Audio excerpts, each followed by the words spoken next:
you this afternoon's news in brief. I will be joined by Livingstone Kawesi for sign language interpretation and translation.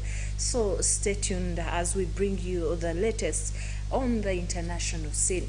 In Africa, Tigray's rebel forces in the northern Ethiopian region have called on to the international community to enforce an immediate ceasefire between them and the Ethiopian government or help them defend themselves, according to the group in a statement on Twitter. The Tigray People's Liberation Front called on the international community to compel the Eritrean army to withdraw from Tigray and press the Ethiopian government to come to the negotiation table. Eritrea, an ally of the Ethiopian government, has been aiding its neighbors in the fight against the rebel forces. The TPLF said it would be forced to fight on if nothing was done. It said it was ready to respect an immediate cessation of hostilities in the Ethiopian government, where if the Ethiopian government were compelled to negotiate for peace. Earlier, the African Union called for an immediate and unconditional ceasefire between the group and Ethiopian forces and renewed fighting in the north. And in neighboring Kenya, the President William Ruto has disbanded an elite police unit which has allegedly been linked to extrajudicial killings in the country in recent years. The president, who came to office in September, said the move was part of the efforts to overhaul the country's security sector. He told a church congregation on Sunday that he is the one who ordered that the special service unit was conducting extrajudicial killings be disbanded. He said he has a plan on how to secure the country of Kenya so that they avoid the shame of Kenyans killed elsewhere and bodies dumped in Yala River and others.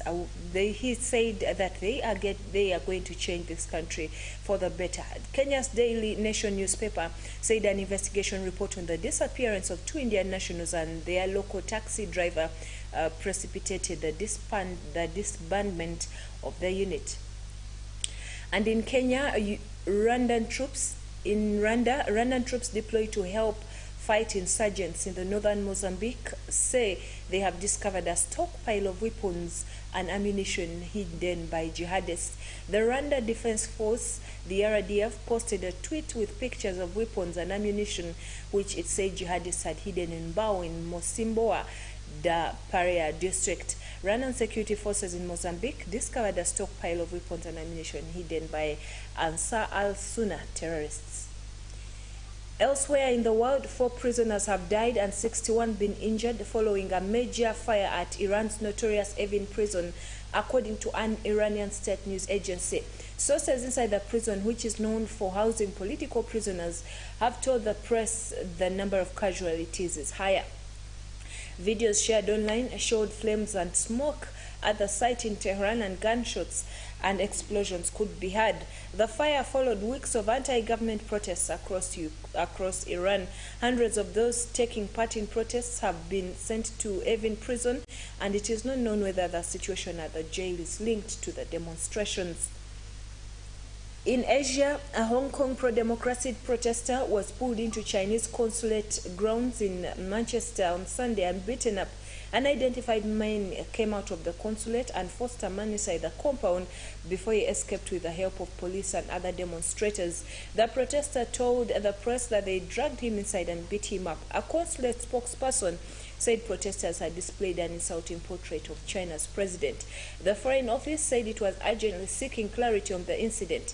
Greater Manchester Police has launched an investigation into this.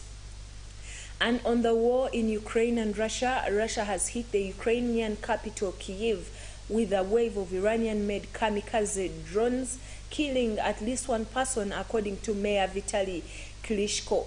It shows their desperation, according to the head of the Ukrainian President Volodymyr Zelensky's staff. And in the port of Mykolaiv, sunflower oil tanks were set on fire by similar drones, according to the city's mayor. A week ago, the capital was hit by Russian missiles at rush hour, part of a nationwide attack which left 19 dead.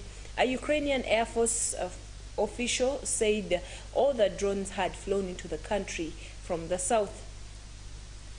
In the world of economics, the pound rose and government borrowing costs fell on Monday which is today, as investors welcomed the news that Chancellor Jeremy Hunt is to fast-track tax and spending measures. Sterling gained 1% against the dollar to trade around $1.13 this morning trading. The news also saw the interest rate or yield on UK government bonds fall. The drop in yields suggests financial markets are welcoming the prospect of changes to economic plans. Monday is the first time the UK government bond market has reopened since the Bank of England's emergency support program ended on Friday.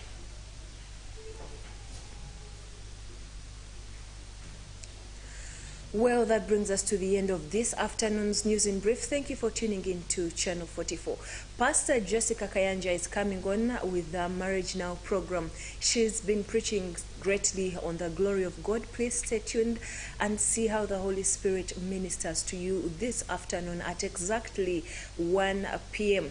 I remain Mercy Gashegu Sembatia together with Livingstone Kawesi. Before we sign out, please join us in sowing your seed into the Karamoja Cry, where we are planting, plowing, and producing for the people of Karamoja. Send your seed on the numbers that will be displayed during the services, or you can come to the Miracle Center Cathedral during the revival services that are happening every evening.